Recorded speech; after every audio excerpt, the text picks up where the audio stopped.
Hey everyone, welcome to the microphone design lecture. I also made the PowerPoint presentation available for download in a PDF format. It's going to have all the notes. So if you don't want to handwrite all the notes, you can download that. Or if you like doing it old school, please feel free to handwrite stuff.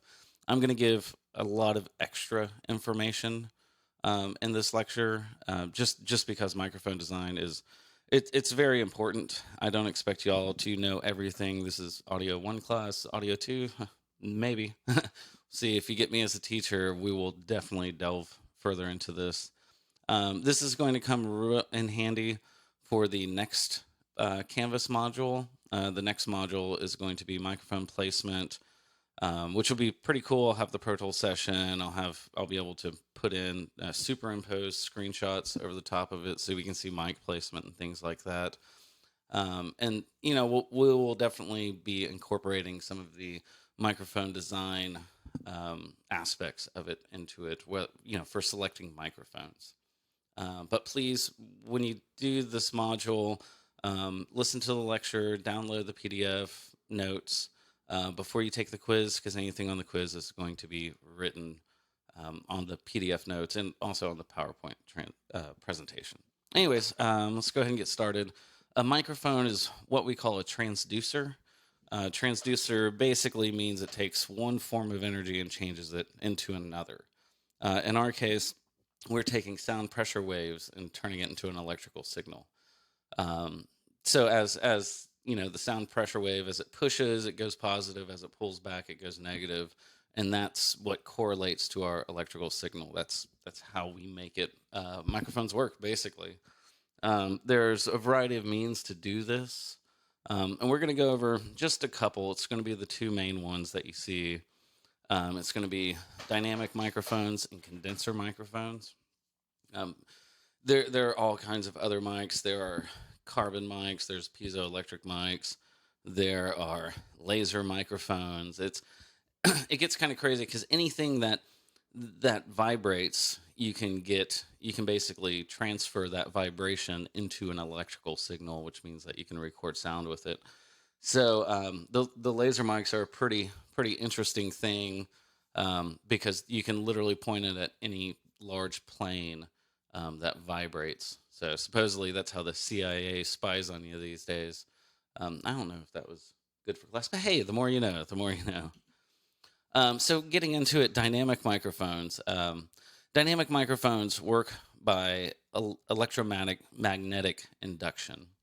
And this is actually really interesting because you basically have a small piece of metal being held inside of a magnetic field, and whenever that piece of metal moves back and forth, it actually creates a small electrical signal that correlates directly with the sound wave, which is kind of cool. It's almost like a double transducer because it takes the sound waves and forces electromagnetism to move back and forth, and then creates the electrical signal.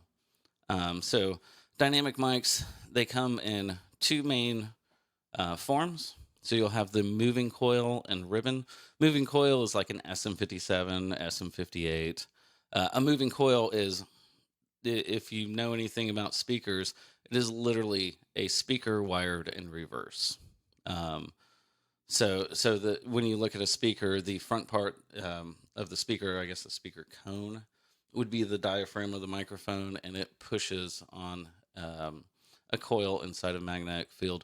Ribbon mics are basically a small, thin piece of aluminum suspended in between two magnets. Works in the same way, just a little different, but we'll get more into that a little later.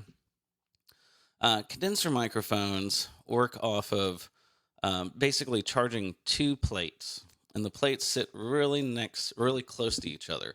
The front one moves, the back one doesn't. So when the front one moves, it creates a voltage difference between the two, and then that creates our AC electrical signal. There's more diagrams and stuff coming up. This is just kind of a quick overview. Yeah. This is exactly what I just said.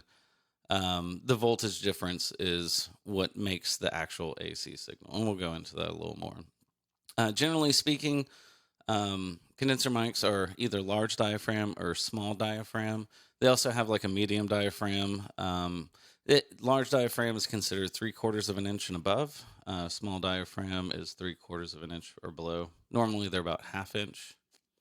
So some of the just general characteristics of microphones that you'll find across all mics.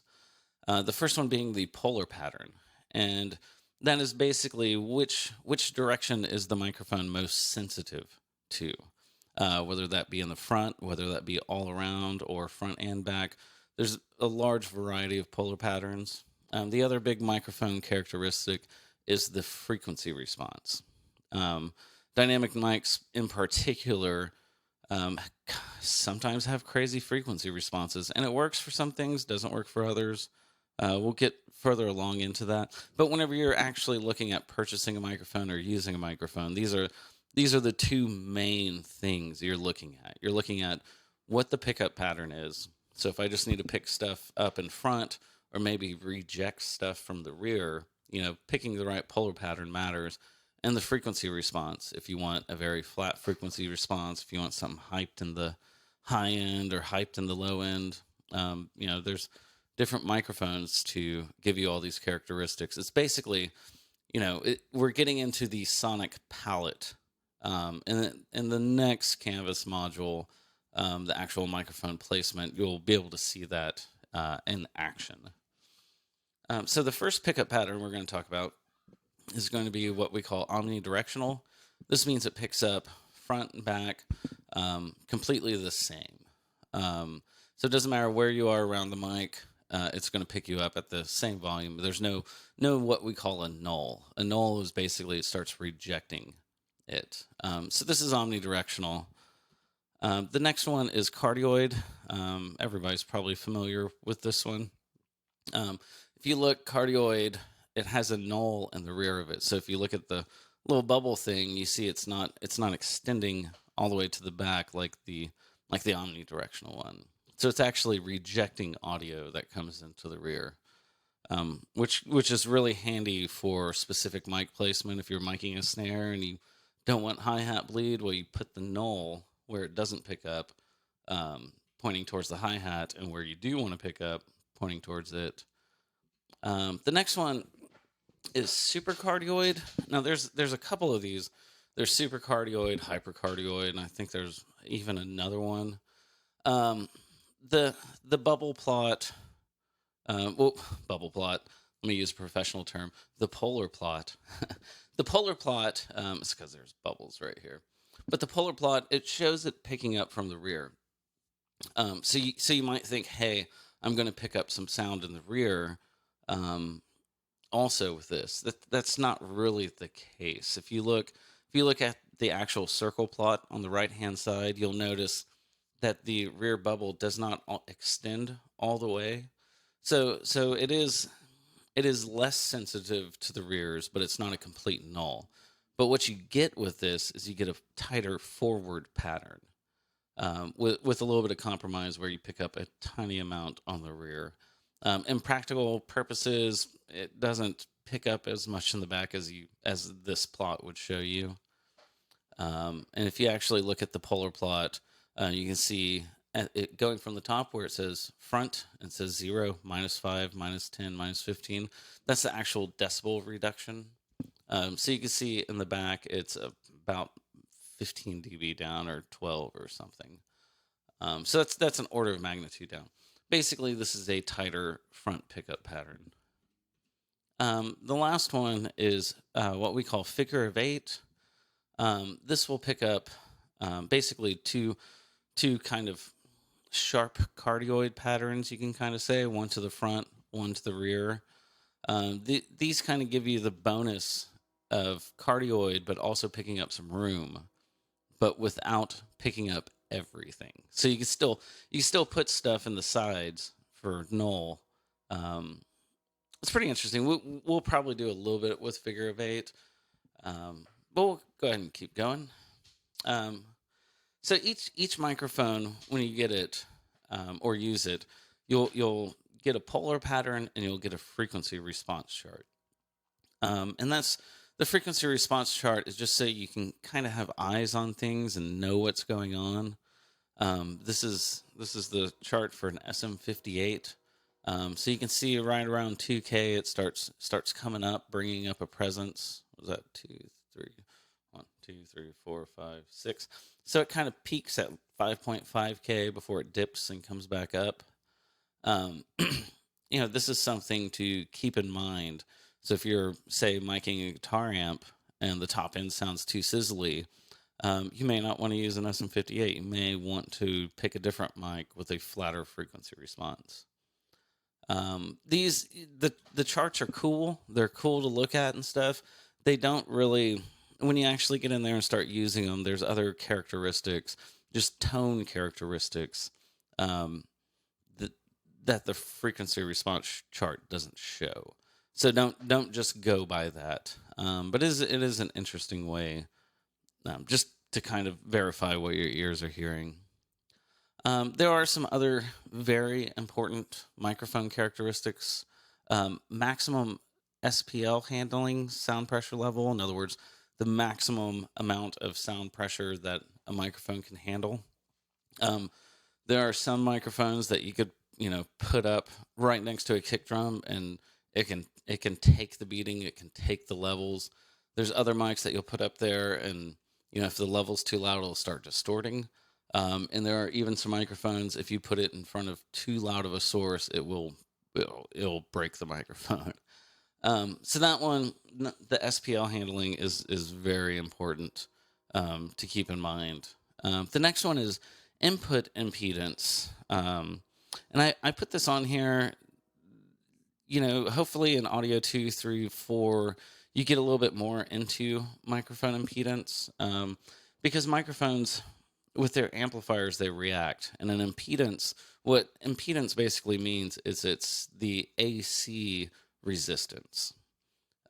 So it's not a flat it's not a flat frequency chart. So when you have it in the correct impedance, the frequency may be flat. But if you put it with something with a higher impedance, it may lose a little low end and boost a little higher. Same thing going the other way, may boost some low end, cut some top end. It's something to be aware of, because there's a lot of people that, they'll buy a microphone, they'll plug it in, they'll be like, wow, it sounds great over here. And you'll plug it in, take it to a friend's house, he has a different mic amplifier, you plug it in over there, and you'll be like, man, why does it sound so bad? It could be an impedance mismatch. Well, I won't go over too much of that, but it's something to note. The next one is microphone sensitivity. So sensitivity is basically how sensitive the capsule is to sound pressure waves. Dynamic mics, typically just because you actually have a mass of material to move, are less sensitive. Condenser mics are extremely sensitive. So if you're rubbing your hands or making mouth noises, you hear every little one. It's what the ASMR guys use, obviously. It sensitivity. Yeah, self-explanatory. The next one isn't as big of a problem these days, but microphones inherently have noise in them. They're a really low voltage level, so a lot of times they'll post noise specs. These days, most of the mics are all really good, and you don't have to worry about noise. And noise brings me to another point. Microphones, they output an extremely low voltage. So what's actually happening is, as the capsule's moving back and forth, it's creating an extremely low voltage. This is 1 to 4 millivolts. For reference, what analog consoles work on, they work on 0 dBu, which is 1 volt. So the VU meters, if you feed it a 1 volt signal, it should show 0 dBu. So that means that a microphone output is 1,000 times smaller than line level reference. So going back to what I said about the self noise specs, if this is a very noisy microphone and it outputs a very low voltage and you have to turn it up 1,000 times, I believe it's, oh God, 60 dB. Remember, every 3 dB is a doubling of power. So if you boost it that much, all that noise gets amplified also with it. um, so going back with the impedance thing, the impedance of microphones is different than line level also. You also have to add a lot of gain to get it up to a working voltage. So microphones need a special amplifier, and it's a special low noise amplifier. And those are what we call mic preamps. Um, Mic preamps typically will give you 50 to 75 decibels of gain. Um, part of applying this much gain is the actual circuitry in the microphone preamp is going to impart some color on it. So that's why you see people really rave about like Neve preamps or API preamps, because it really does, the circuit topography really impacts the overall sound. And then you add on top of that the impedance matching, that impacts the sound also. So this is where your color palette starts to get broadened. You can choose from several mics, several different preamps. Maybe some of the preamps have different impedance settings. So therefore, with just a few mics and a few mic preamps, you really do get a wide palette of sounds. Yeah, right, exactly. The input impedance can impact the sound as well. Um, Mic preamps all typically have common features. Um, Condenser microphones will need phantom power because of the plate charging, which I believe comes up, we'll get into next. They also have a phase switch, which will rotate the phase completely 180. And it's basically, it just swaps the outputs together. So the positive, where the positive was before, will go into negative. It's for multi-miking, which we'll get into in the next class. There's also an input pad. Should say input pad for 20 dB. So what this does is, if your microphone's very sensitive and it's, you don't have to apply a lot of gain to get level out of it. If you're recording drums with a very sensitive mic, sometimes it can be too much. It can clip your converters. So that's when you put in a 20 dB pad to kind of lower that volume. There is another very, very common thing that people do, going back to the mic amplifier can color the signal. What they'll do is, they'll apply the gain, put on an input pad so they can gain it even more. And that just imparts more of the microphone amplifier signal onto the microphone signal. So getting into dynamic mics. Oh, this is a lot more blurry than I thought. This is just kind of a quick picture. It basically is showing you what looks like the cutout of a speaker. That's because basically it is. The next one this one looks so much better. This one you can actually see the coil moving. You have the positive and negative wires, and that's creating the charge being inducted with the magnet. So it goes out and it creates an AC signal. There are some characteristics for moving coil mics that pretty much work for every single one of them. Rugged construction. The moving coil type, you can really, travel with it. Let's put it that way. That's probably the best way to put it. You can travel with it. If somebody drops it, it's not going to break. If it gets hit by a drumstick, it's not going to break. It's going to work just fine. Moving coil mics are less sensitive to high sound pressure levels. So putting up right next to a guitar amp, a really loud guitar amp, kick drum, really, really close to maybe like a horn section, they work really well. Moving coil mics are mostly cardioid. You will find omnidirectional every once in a while, maybe some hypercardioid or supercardioid, but for the most part, they're going to pick up the front and reject the rear, and the null. An interesting thing about dynamic mics is the frequency response varies quite a bit between every dynamic mic. And this is just kind of inherent with the way that the motor works. And whenever I say motor, I mean the assembly, the moving coil assembly. That's what they call it. They call it the motor. But it really makes for a wide range of microphone frequency response and characteristics. There are some dynamic mics that just sound great on kick drum, great on bass, and then you put them on snare or something like that because you're like, oh, I need more low end on the snare, and they just don't sound right. And you grab another mic, and it'll sound great on everything except for what that mic sounded great on. So dynamic mics they're weird like that. So having a variety of dynamic mics to choose from is great for recording. They also need about 45 dB of gain, which isn't a whole lot of gain. That's about average.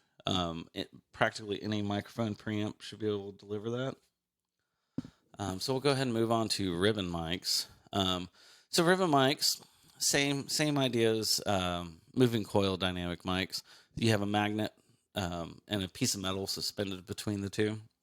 In this case, this is a corrugated aluminum ribbon. So it's a very thin piece of aluminum that you suspend between two magnets. The reason that they corrugate it, which is basically they just make like little ridges in it. The reason they do that is it creates more of a surface area. So the idea is you will get a stronger output. Ribbon mics are extremely low output. I think I have a picture. Yeah. So this is what they actually look like.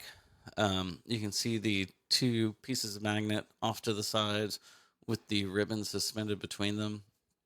What's really interesting to note on ribbon mics is if you look between the magnet and the ribbon, there's a teeny tiny gap. And ribbon mics have to have that gap. If it touches the side of the magnet, it basically shorts out, and it's done. So these things are extremely fragile. If you drop a ribbon mic, it's broken. Like there's no way.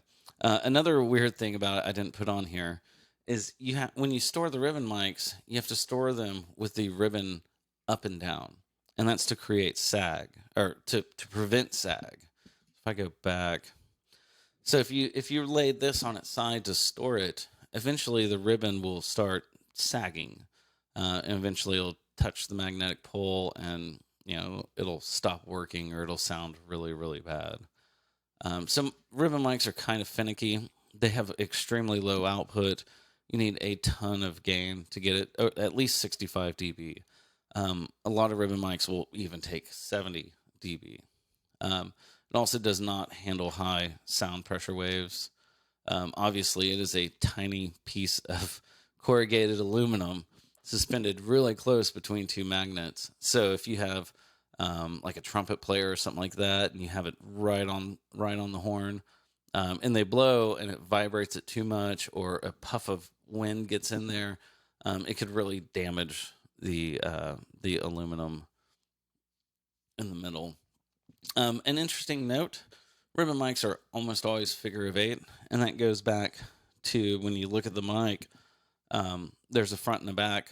You could, looking at it, you can speak either into the front or into the back, and it's the exact same thing. Another interesting note, ribbon mics have a limited frequency range. Typically, they do not have a whole lot of high end. They do not have a whole lot of low end. But they sound really, really cool. They can really smooth off the high end. So they are typically used with horn sections, trumpets, trombones. They sound amazing. Violins, they sound awesome because it kind of rolls off the top end, rolls off some of the low end. And also drum overheads to kind of smooth out the cymbals. Ribbon mics are really cool. They're just so fragile. I would love to have a bunch of them, but all it takes is somebody dropping it or not putting a pop filter in front of a microphone. On the other hand, condenser mics work a very different way. This picture isn't that great either. But if you're looking at it, so this is what I was talking about. There's You have the case that holds both of these, and you have the diaphragm and the back plate. So the back plate is stationary. The diaphragm is basically a very, very thin piece of either mylar, and they'll put like gold sputter on it. They'll basically gold plate it, and then they put a voltage on the back plate and the diaphragm. And the diaphragm's thin enough that when sound waves hits it, it kind of moves. It just barely moves, and that creates a voltage difference between the two. So condenser mics, they always need power to them. They always need 48 volts to create the charge. There's another one called like electric condensers that have a charge always on them. Normally it's supplied by a battery. You're not going to find that in studios. If you're doing maybe television production, you may come across those. But practically in all studio work, a condenser mic will need phantom power unless it's a tube mic, which we'll get into next Canvas module, hopefully. Here's just kind of a different diagram. Instead of a cutout, this is more of like a schematic layout. So what you're seeing is there's the power source at the top, and it is powering the back plate and the diaphragm, and the difference between the two is what makes the output signal. And here's one in real life. You can see back plate, front plate, diaphragm. So when you're looking at the back plate, all the holes on this little capsule module, that's actually the back plate. And the diaphragm is a very extremely thin piece of mylar. This one is gold sputtered. And that's how it works. So they're extremely close to each other. You're talking like it's less than a millimeter. So it goes without saying, if you drop this, it's probably going to break. So be very careful with condenser mics. They sound really good, but they can be fragile. They're not as fragile as ribbon mics. Ribbon mics, you drop it, it's broken. Condenser mics, you drop it, cross your fingers. Hopefully it's not broken. There are two different, I guess you could say, categories for dynamic mics, or I'm sorry, condenser mics. There's what we call large diaphragm and small diaphragm. They work exactly the same way, except for one is obviously larger, one's smaller, and that creates different characteristics between the two. First off, small diaphragm condensers, they're smaller. They're a lot smaller. It's easier to put into places. Normally when you write small diaphragm, you shorten it to SDC, small diaphragm condenser. They typically do have an extended high frequency response. They're just a little bit more natural overall. And they have a tighter pickup pattern. So if you have a cardioid, it's a little bit more, selective to the front. Whereas if you had a cardioid on a large diaphragm, it's going to pick up a larger area just due to the physics of the larger capsule. So with small diaphragms, just, saying that they sound a little bit more natural with extended high frequencies. Normally you'd always see them on acoustic guitar, violin, they are great. Anything that you really want to capture a natural sound. Large diaphragms, we will shorten to LDC when you write this stuff. That's kind of the abbreviation for it. They have a better low frequency response just because the capsule is bigger. And they also have wider pickup patterns. And when I say wider, I just mean physically wider. Large diaphragms they will typically do different polar patterns too. A lot of them, they'll do cardioid and omni in figure of 8 is what you find most of the time. Yeah. Large diaphragms also seem just to have more character, just overall. They also have, that's where I was getting to. Condenser mic characteristics. They also have, comparing to dynamics, condenser mics have a lot flatter of a frequency response. So if you're looking for something that's a little bit more true to sound, with a lot of sensitivity. A large diaphragm condenser is probably the way to go. Um, but like I said, just going from top to bottom here, fragile capsule assembly, not quite as fragile as a ribbon mic, but you don't want to drop it. Um, they do have quite a high output level.